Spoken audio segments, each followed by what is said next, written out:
Vocês gostaram tanto do vídeo da minha experiência do meu intercâmbio voluntário em Montreal, que no vídeo de hoje eu vou mostrar pra vocês todos os gastos que eu tive pra viver essa experiência.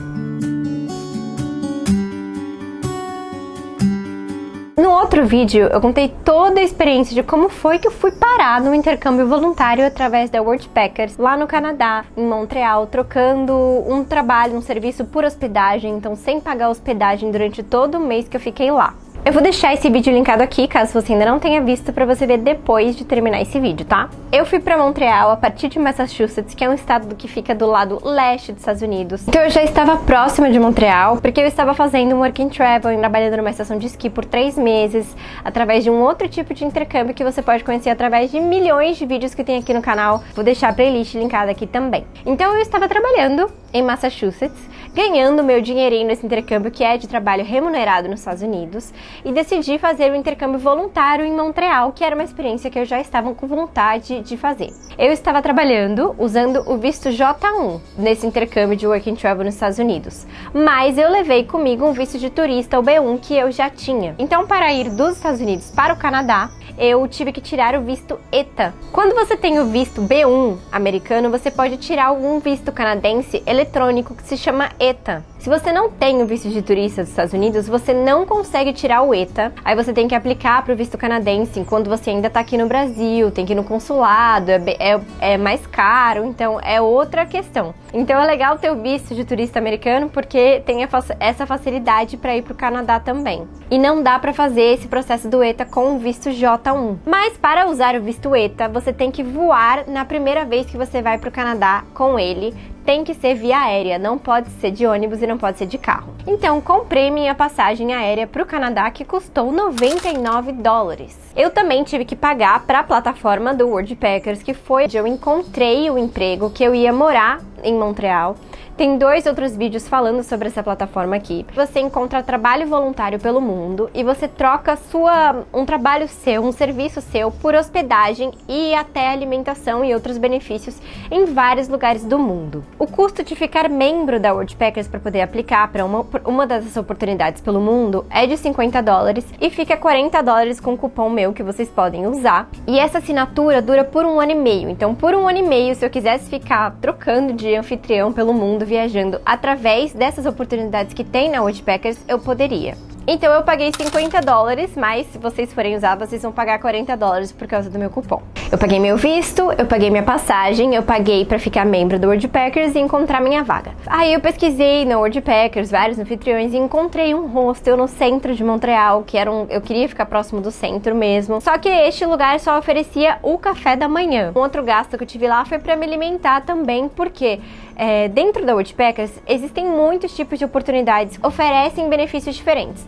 A hospedagem sempre estará garantida, sempre vai ser hospedagem de graça enquanto você fica no anfitrião. Porém, a alimentação vai variar de anfitrião para anfitrião. No lugar em que eu estava, eu só tinha o café da manhã, então eu tive que arcar e comprar comida para cozinhar. Cozinhava na cozinha do hostel mesmo, para as minhas outras refeições. A partir de agora, os gastos são em dólar canadense, porque tudo que eu tinha pago antes tinha sido em dólar americano. Na época, o dólar estava bem mais barato do que hoje. O dólar canadense é pelo menos R$1 mais barato do que o dólar americano. De alimentação, eu gastava mais ou menos, em média, uns $35 canadenses por semana. Às vezes eu gastava um pouco mais, às vezes um pouco menos, porque às vezes eu ia comer um sushi, às vezes eu comia fora. Às vezes alguém levava uma comida lá pro hostel, a gente fazia uma festa e a galera dividia, enfim. Então é uma média menos de $35 por semana para as minhas outras refeições, que eram o almoço e o jantar. Outro gasto que eu tive lá foi um gasto de bike, de transporte, porque nos meus dias de folga eu explorava a cidade e algumas vezes pegava uma bike de aluguel. Então lá em Montreal tem aquele sistema tipo bike do Itaú, que tem aqui no Brasil, em São Paulo e tal, que você paga pelo aplicativo, aí você pega a bike, dá uma volta e tal, e aí você devolve naqueles pontos, sabe? Lá tem bastante, eles usam muito bike, então tem vários planos que você podia comprar, tem plano para estudante, se você mora lá, tem plano mensal e tal. Então, os preços do sistema de bike eu peguei aqui. Se você vai usar uma vez por até 30 minutos, custa $3. Se você quiser usar por um dia inteiro, que era normalmente o que eu fazia, ele custa $5,75 pelo dia, mas você tem que fazer viagens de até 30 minutos. Então você pode até trocar de bike e pegar outra bike, mas você não pode ficar com uma bike mais de 30 minutos, senão você paga um extra. E se você quiser, você pode pagar $15 para 3 dias consecutivos, também com a regra dos 30 minutos por bike. Montreal é muito plano, lá tem realmente a cultura da bike, então é muito gostoso, tem um semáforo, tem um espaço, tem um respeito. Porém, se você for andar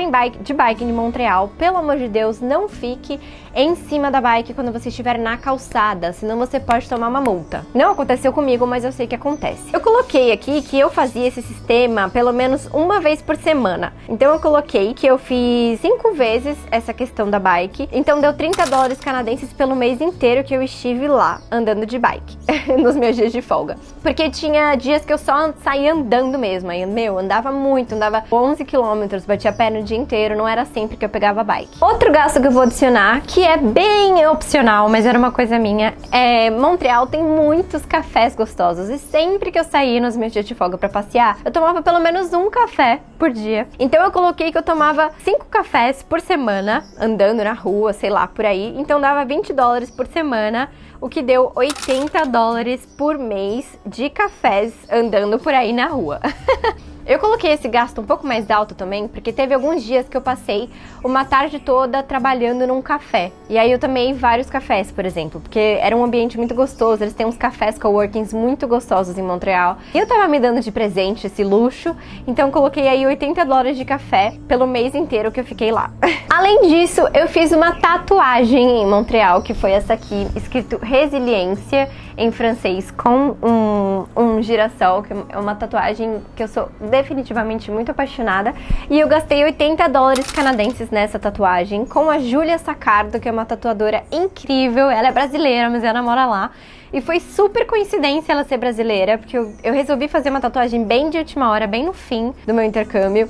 E a gente troca ideia até hoje, ela é muito legal. Então, se vocês forem pra lá e quiserem fazer uma tatuagem, ela é especialista em fine line, que é aquela linha bem fininha. E essa tatuagem foi em torno de $80 ou $90 canadenses. Então, no total, pra eu ficar um mês em Montreal, tomando meus cafés, comendo, andando de bike, fiz a minha tatuagem e as minhas passagens com tudo, eu gastei $340 canadenses e $250 americanos por esse mês inteiro. Oi, tudo bom? Eu esqueci de comentar que nesse valor já tá inclusa a passagem de ônibus pra eu voltar pros Estados Unidos. Porque como eu tava fazendo um intercâmbio lá, e aí fui pro Canadá, minha passagem de volta pro Brasil, ela saía dos Estados Unidos. Então eu comprei uma passagem de ônibus que custou $82, mais ou menos, foi tipo 81,50 americanos. E voltei pros Estados Unidos de ônibus, passei pela fronteira de boa, com meu visto de turista, com meu passaporte. Entrei nos Estados Unidos, fui pro aeroporto e peguei meu voo pro Brasil. Continuando. Se eu tivesse pego um anfitrião que tem mais refeições, eu teria gasto menos, porque eu teria mais refeições inclusas, e tem muitos anfitriões que têm mais refeições inclusas. Então foi muito legal, foi muito conveniente, um custo-benefício maravilhoso eu ter feito esse intercâmbio logo depois do meu work and travel, porque aí eu conheci 2 países, né? Fiz 2 intercâmbios sem pagar 2 vezes uma viagem internacional. E isso fez com que esse intercâmbio ficasse com um custo incrível, tão barato assim quanto ele ficou. Então, se vocês forem fazer um work and travel nos Estados Unidos, fica aí a dica de vocês tirarem um tempo a mais. Se você estiver no último ano da faculdade, por exemplo, e quiser, você pode ir dar um pulinho ali no Canadá, fazer um intercâmbio voluntário. Não tem só Montreal, tem Vancouver, tem Toronto, tem Alberta, tem tantos lugares maravilhosos no Canadá. Aproveitem, porque vocês já vão estar lá pertinho e é um país incrível, que tem um dólar, inclusive, mais barato do que o americano, então vale a pena. Se vocês tiverem mais dúvidas a respeito disso, deixa aqui nos comentários que outras questões ou outros vídeos a respeito do meu intercâmbio voluntário em Montreal ou sobre dúvidas sobre a Worldpackers, deixa aqui que eu respondo. Um beijo e até o próximo vídeo.